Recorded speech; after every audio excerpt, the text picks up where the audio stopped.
Good evening. Tonight we're about to enjoy a show that might rightly be classified as a comedy show.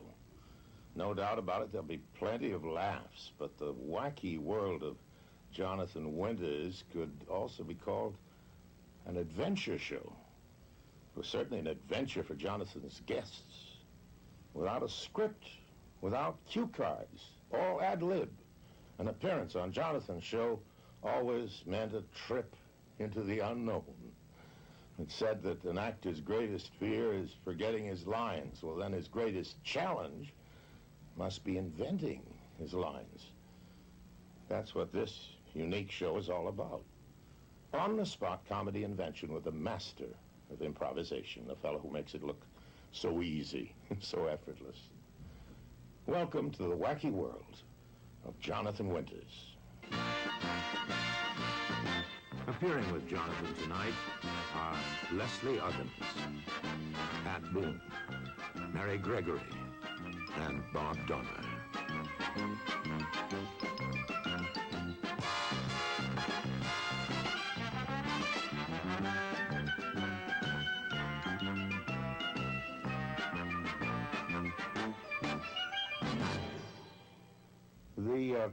The majority of attics I've ever seen are dusty, cluttered places, not exactly cheerful. Jonathan Winters' attic may look a little like that at first glance, but once Jonathan enters the place, it becomes a lively playground for his wild imagination.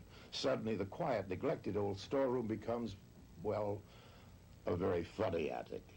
Jonathan's there right now, and let's join him.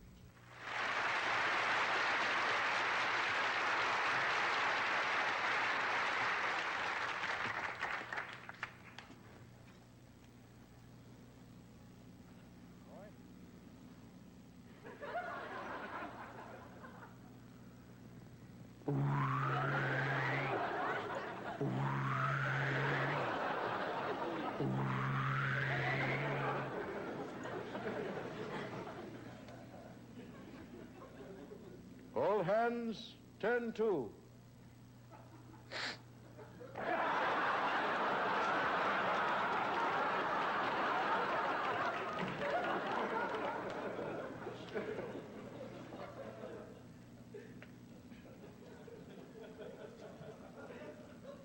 Oh, I know. I'd really like to play some music for you, if I may. Something by Chopin.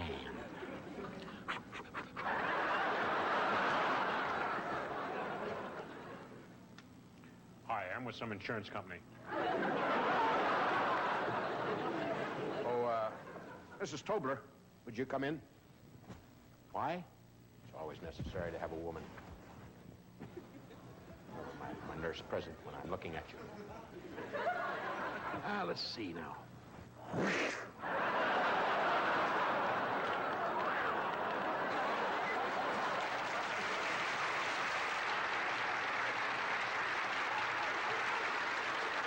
Aren't I good at tapping? Do I win the contest, Miss Swanson? What warped mind did this?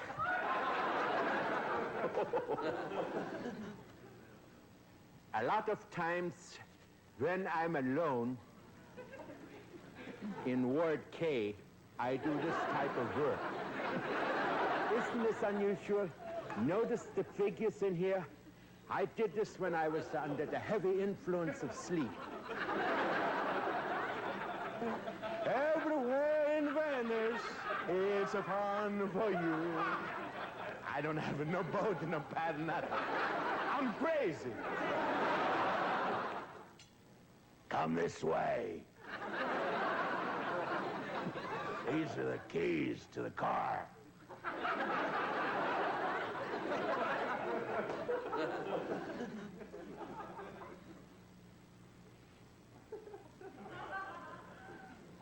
What did you do to my hair?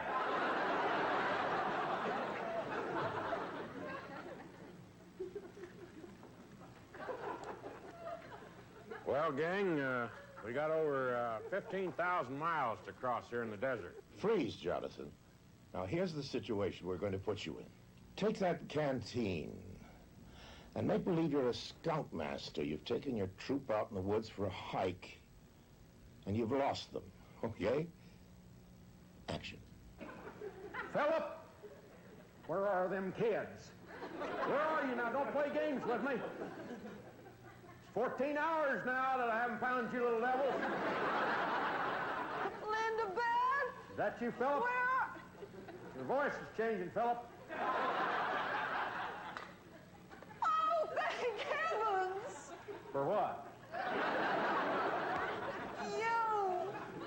I never thought I'd see another human being again. Oh, listen, my name is Mary Jo Stensler. I can't tell you how glad I am to see you. Does your brother have the Stensler Dynamite people, Stensler Dynamite people? No, why do you ask? I just wondered. We used to play around that building when we was kids. Did you really? Yeah, it blowed up here about 2 weeks back. I'm sorry to hear that. There Listen, was guys all over the countryside. I'll talk with you about that later. Listen, I have lost. Oh, wow, I'm so glad to see Want you. to sit down on the log? Oh, I like it a lot. let me help I've been you. walking in circles. Well, and you I can handle better it. help Thank you. yourself. That's the duty of a woman scout, to help herself. This is unbelievable. What's wrong? Well, there are quills on there. Oh, here. Please, what did you say your name was again? Margine Gumbuddy. Margine. Yeah. Now, you're going to find this hard to believe, but out in the forest, somewhere out there, I have lost 10 little Girl Scouts. You know that's coincidental because I've lost 10 little boys. You suppose them little boys are with them little girls? Now it's time for another improbable story from Jonathan's Journal. Are you the locksmith? Yes, I am. I'm Hiram Sweetie. Hello, Mr. Sweetie. Listen, I just had about 5 boys jump on me. Oh, well, I hope it didn't affect your locks. No, would you just do this to my back? Just push in. That's good. Okay.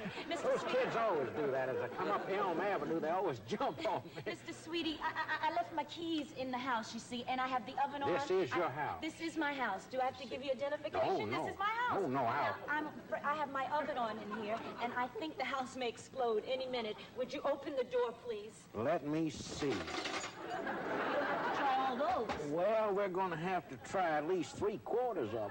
We don't have to put his time. Well, Get in there, Mr. Sweetie. you know, it's a terrible thing to say, but you might be better off out here for a while because you step in there, you could be blown through the door. Oh, that's wonderful. Because the gas is on. Yeah, Wait a minute. Yeah, the gas is on. Would you please open the door so I can get in there to turn the Wait a minute, I'm taking in the gas. Oh, yeah. Would you open the door, please? Because Yes. Is anybody else in there? No, thank Just goodness. you live alone? If somebody else was in there, they would open the door. Wouldn't that make sense? Do you live by yourself? I am married, sir. I'm sorry, so am I. But I get so tired of it, don't you? No, I don't. Sorry. May I ask you one thing before? Ask me nothing. I'm going to take this pocketbook and hit you over the head. Now, would you open that door, please, sir? Oh, violence, where have you been? Mr. Sweetheart, would you... Mr. Sweetie. I thought for a moment you called me sweetheart. I'm not getting close or anything like that. Don't you have one of those things in there that you can kind of... Can't you pick a lock? Sure, I can. Well, why don't you pick the lock? And we don't have time to go through all those keys. Let me see. You know what? Would you hold those? Oh, Mr. Sweetie, we don't have enough time to go through... Wait a minute now. That's not going to open the door. That's the wrong thing. Well, don't you have a hairpin or something in there? A hairpin? I'm no sissy. That's the reason I broke up with my assistant. He had hairpins. Well, that's wonderful. Mr. Sweetie, would you please open this door? Well, you know, let me see. Would you like a... I don't need a new lock. I need the old one open. The oven is going to explode. Any minute, I'll have front room property out here. You'd have front room property out here. What, are you taking a survey? Would you please open the door? You know, this is a lovely place. Listen, do you know any other locksmiths? Is this your house? Yeah. Mr. Sweet. I'm sorry. Mr. Sweetie, would you open this? The oven is on. We don't have much time. No, and you know I'm getting sleepy. Mr. I think that gas is really effective. If you work a little faster, we can get in here. Don't you have anything in there that breaks doors open or anything like that? Listen, you stay right here. I'm going around back and try the lock in the back of the house. Now you're doing something. Then I'm going to light a match, and you're going to see... You're not going to light any match? Are you crazy? I'd just love to come right through the house once.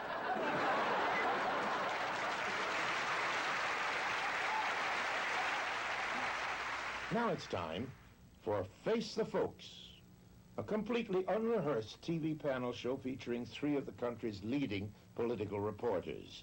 Today they're going to interview King Quasi, the ruler of the little Far Eastern kingdom of Quasi-land.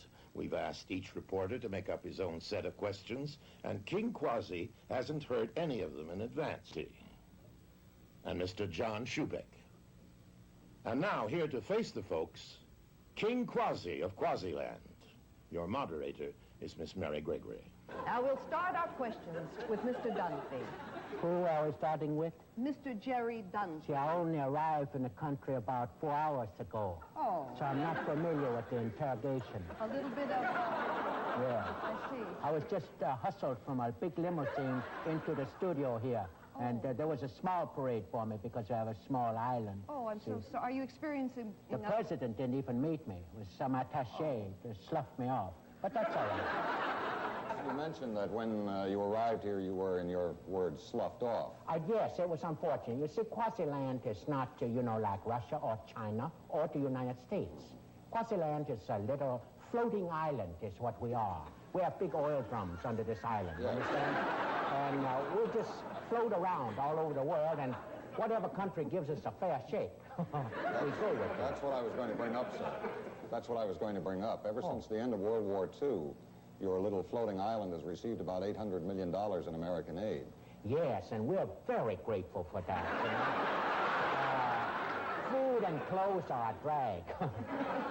We would rather have, as they say here, bread. Lay it on, lay some bread on it, lay some money. But at that same time, sir, the poverty level in your country has gone up astonishingly. Oh, poor people are something else. There's been a good deal of criticism, in fact, voiced about the prison reforms, which you said you were going to initiate this year, but have since not discussed at all. Now, are you initiating these prison reforms? What about them? Well, we're trying to put in new calendars for the people. Some, let me say, girly calendars, something for them to see. Some little cushions, rather than this hard bunk to sleep on. You don't feel that this is inhumane treatment? I don't feel it because I'm in the palace.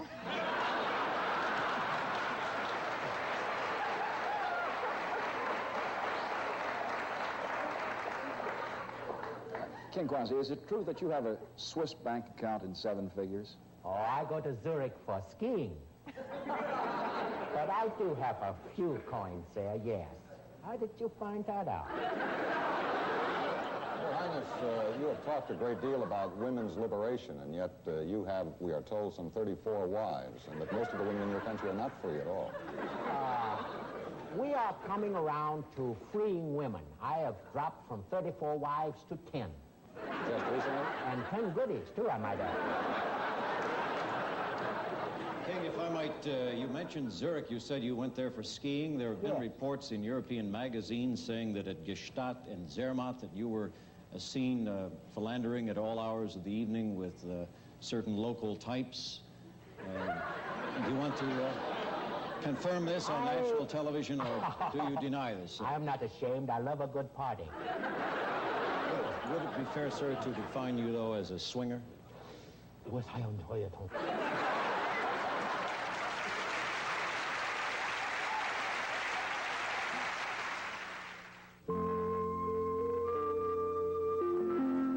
now to Slice of Life Theater.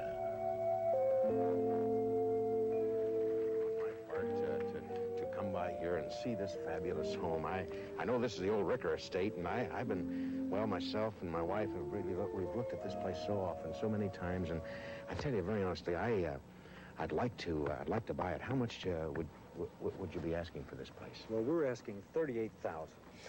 Gee, I tell you, $38,000 is an awful lot of money. I mean, for us. I just haven't, I've got a little hardware store, and that's all I've got, to tell you the truth. I don't think I've got that kind of money. Well, we've put a lot of work into the house, and $38,000 is really fine.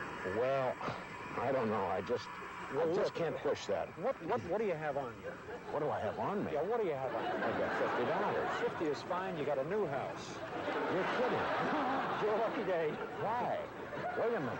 Why, wait a minute. There's a fire going on here. No, that's the house is on fire. That's my wife. She's a marshmallow freak. A marshmallow freak?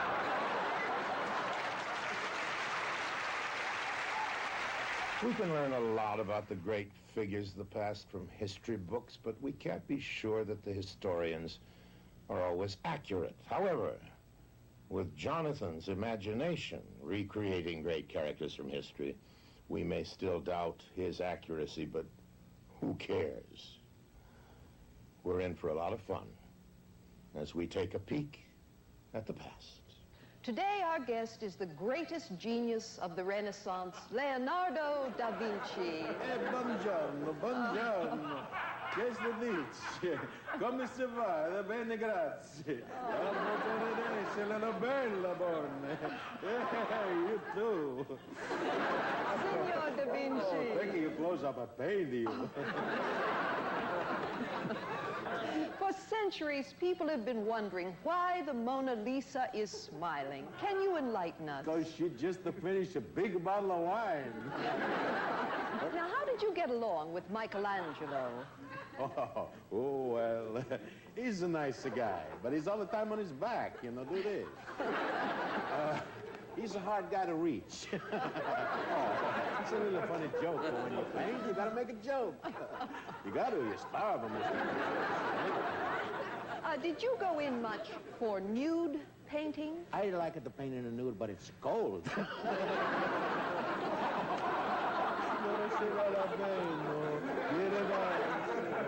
Maybe somebody discover my voice.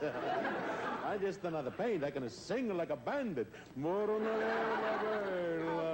many of today's artists like to work in acrylic paint. What did you prefer to work in? I paint mostly whatever I got. Aha.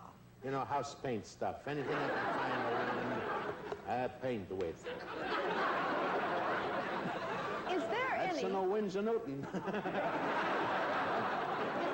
great work of yours that is still undiscovered? Oh, there's plenty of stuff in the basement.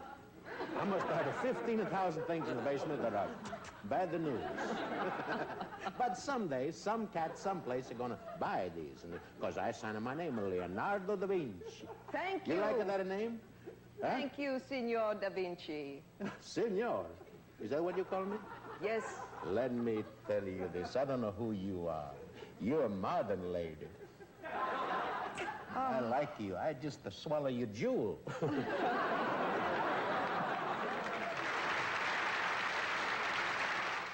A pest. A pest. Jonathan's gonna be a pest to a guest. It's all ad lib. Hello, officer.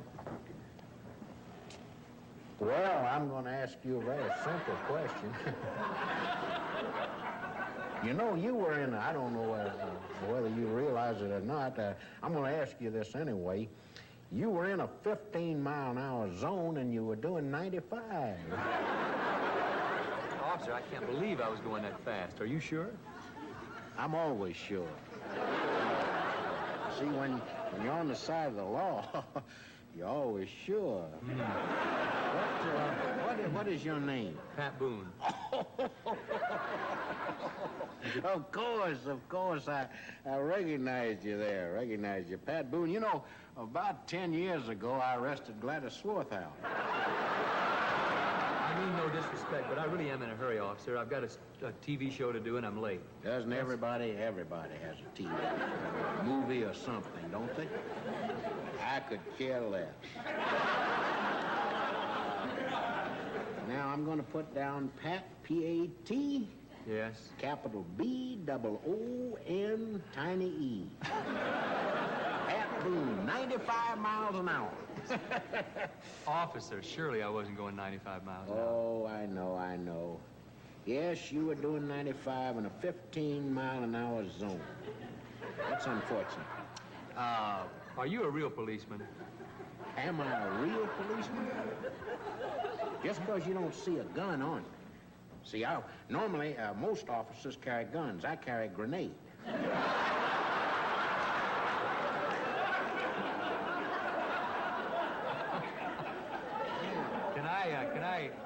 You don't mind if I ask you your number, do you? No, I always get that. You know, this town is full of people that have asked that question. I want your number. Yeah. There it is right there, 91602. What's your name? Troubler. Alan Troubler. Alan Troubler, and that number? Here, let me give you a piece of paper. No, I want to help you. No, listen. I'm going to report this myself. I know you are, and I want you to. I'm going to report it myself. I'm going to the chief. You going to the chief? Because you're acting very irregular. Yes, I want to tell I've got a little surprise for you, Mr. Boone. The chief is here. Wait till you meet him. I'd just like to meet that chief. He'll be back in just 2 little seconds.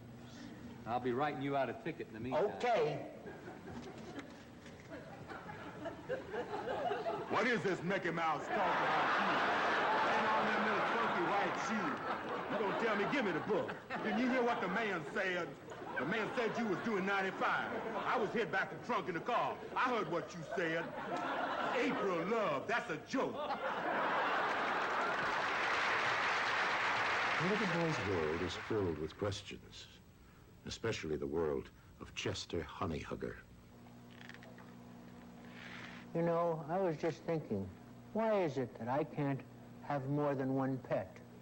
I just have Morty here, that's all I have. I should be allowed to have a kitty. Billy Finston has a kitty. I'm not kidding. You know how big his kitty is? His kitty's head is that big. And you can imagine if the head was that big. Did you know that, Morty? She's bored. I don't care. It's the truth.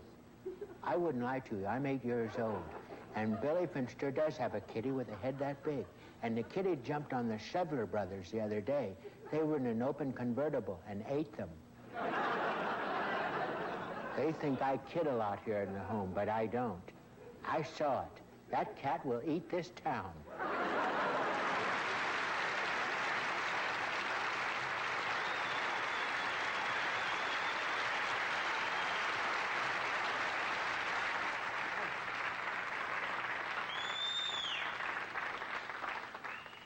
Before the show, we passed out these cards to the studio audience, and we asked everybody to write down an occupation and a situation for an ad-lib routine by Jonathan. So now, Jonathan, you haven't seen any of these cards, right? No, I haven't. Okay, well, let's get it going. You're a minister who has accidentally hit his thumb with a hammer.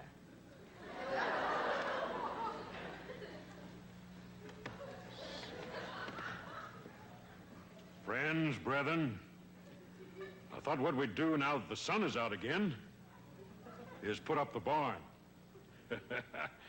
Lord willing. Son of a gun!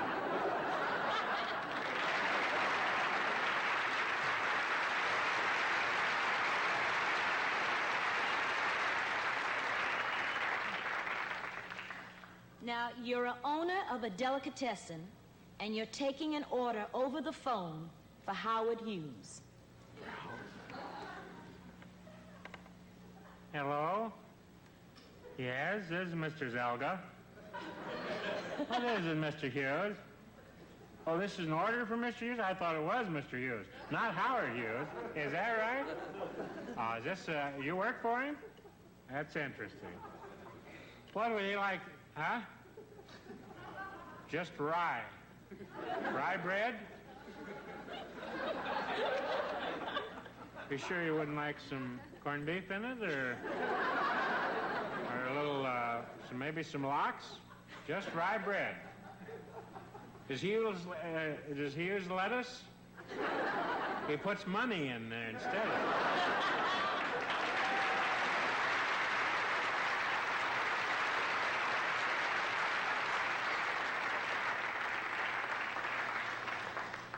You're an Italian guide at the Leaning Tower of Pisa. An Italian guide. Hey,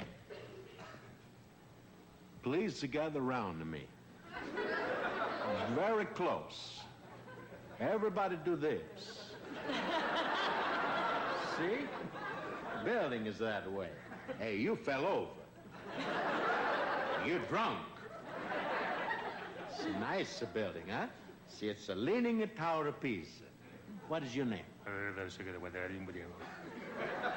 Why, you...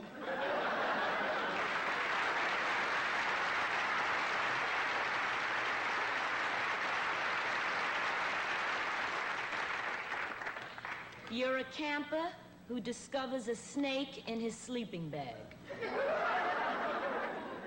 Oh, mercy, what is that thing in my bag?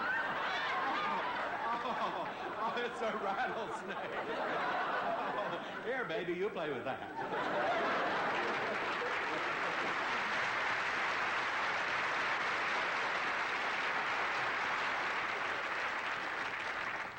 You're a door-to-door perfume salesman.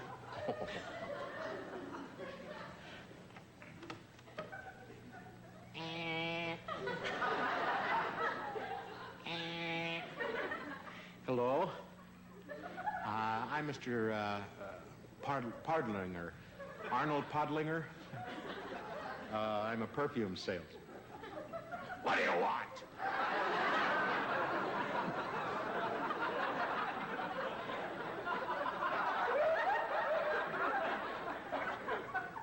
I want you to stink pretty.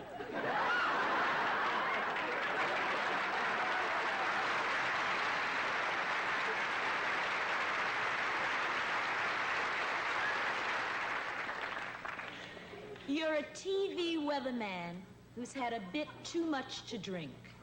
Oh, I can think of one of those guys. Way on the air. Hello, weather fan, people. Let's take a look at the forecast today. Would you want to bring the chart in? Thank you so much. Just to give you an idea, in this area, there'll be a lot of smog in the basin.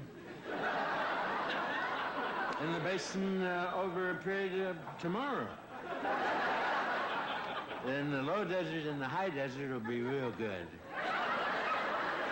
And there'll be a little precipitation. There'll be some rain. Rain tomorrow.